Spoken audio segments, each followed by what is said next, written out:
آلونسو با رئال توافق کرد. پلوتنبرگ خبرنگار اسکای با انتشار یک توییت خبر از توافق بین رئال و ژابی آلونسو داده. گیوکرش جانشین لوا میشه. تونی خوان مارتی گزارش کرده گیوکرش مهاجم مورد علاقه مدیران بارسا برای دوران بعد از لواندوفسکیه. بارسا تماسهایی با اسپورتینگ و اطرافیان بازیکن برقرار کرده.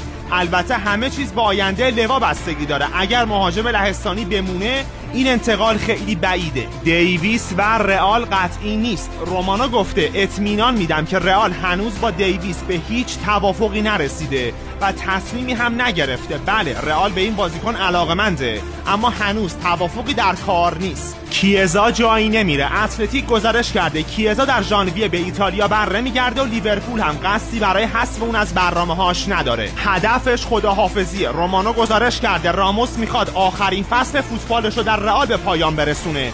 پول براش هیچ اهمیتی نداره و حاضر برای پیوستن به رئال هر چیزی رو بپذیره.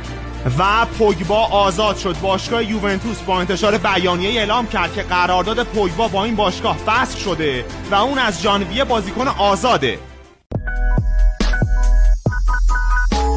صدای فوتبال.